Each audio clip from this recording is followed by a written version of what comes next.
নমস্কার সুপ্রিয় দর্শক বন্ধুরা, সামনেই আসতে চলেছে অম্বুবাচী। আর এই অম্বুবাচীর দিন সিংহ রাশির জাতক জাতিকাদের বলবো, আপনাদের যদি কোনো সমস্যা থেকে থাকে, দীর্ঘদিন ধরে চাকরির পরীক্ষা দিয়ে সফলতা পাচ্ছেন না, কিংবা আপনার সংসারে অশান্তি লেগেই আছে, কিংবা আপনার দাম্পত্য জীবনে ঝগড়া অশান্তি কিছুতেই মিটছে না সমস্যা, এবং আপনার সংসারে দেখবেন নেগেটিভ শক্তির অনেক প্রভাব রয়েছে, এবং আপনার গৃহে বাস্তুদোষ রয়েছে, এবং সে কারণে আপনার গৃহ থেকে ঝামেলা অশান্তি কিছুতেই পিছু ছাড়ছে না, সেই সঙ্গে আপনার সংসারে এবং বাচ্চাদের কিন্তু রোগ কিছুতেই আপনি কমাতে পারছেন না, তাহলে এই অম্বুবাচীর দিন আপনাকে বিশেষ কয়েকটি নিয়ম মানতে হবে এই সিংহ রাশির জাতক জাতিকাদের। দেখুন, আমি প্রতিটা ভিডিওতেই বলছি আপনাদেরকে মেন পয়েন্টগুলো জানিয়ে দিই, আর যে কারণে ভিডিওগুলো খুব অল্প সময়ের, তাই আপনাদের দেখতেও কোনো অসুবিধা হবে না, বুঝতেও কোনো অসুবিধা হবে না। দেখুন, এবছর 22শে জুন মঙ্গলবার দুপুর 2:07 থেকে অম্বুবাচী শুরু হবে।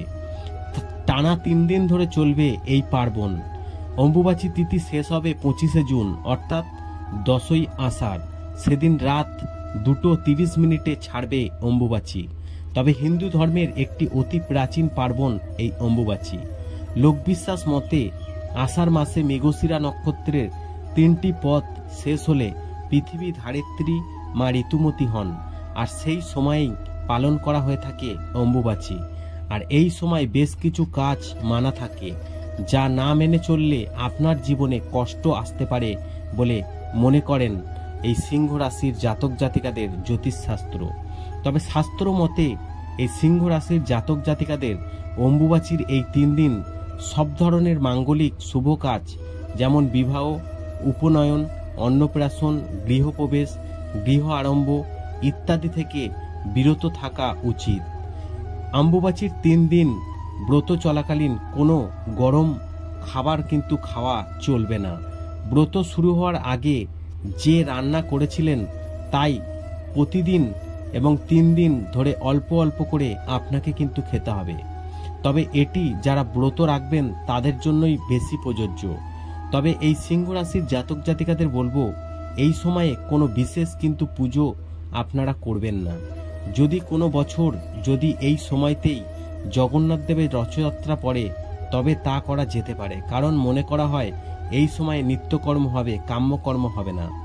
রথযাত্রা নিত্যকর্ম ঠিক যেমন রোজ ঠাকুরকে পুরো দেয়া হয়ে থাকে বাড়িতে, সঙ্গে যারা শাক্ত মন্ত্রে দীক্ষিত তারা কিন্তু জপ করতে পারেন। এবং সমস্ত দেবীর মূর্তি যারা যারা সিংহ রাশির জাতক জাতিকারা ঠাকুর পুজো করেন, বা বাড়িতে আপনাদের ঠাকুর রয়েছে, দেবীর মূর্তি ছবি বা পট লাল কাপড় দিয়ে আপনারা ঢেকে রাখবেন, এবং এই 3 দিন ভুলেও মূর্তি বা পট স্পর্শ করবেন না। পুজোর সময় কোনো মন্ত্র পাঠও করবেন না, কেবল ধূপ ও প্রদীপ আপনারা কিন্তু দেখাবেন।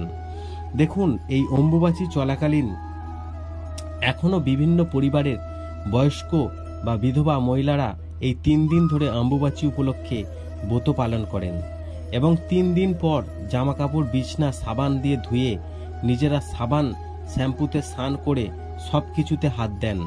এবং শুধু কামাখ্যা নয়, অম্বুবাচী চলাকালীন বিভিন্ন মন্দির ও বাড়ির ঠাকুর ঘরের মাতৃশক্তির প্রতিমা ও ছবি কাপড় দিয়ে ঢেকে দেওয়া হয়। তাই বলবো এই সিংহ রাশির জাতক জাতিকাদের যে অম্বুবাচী চলাকালীন এই কাজগুলি আপনারা ভুলেও করবেন না, না হলে আপনাদের পেছন থেকে বিপদ কিন্তু পিছু ছাড়বে না। ভিডিওটি ভালো লাগলে লাইক করবেন, কমেন্ট করবেন, শেয়ার করে অন্যদের জানার একটি সুযোগ করে দেবেন।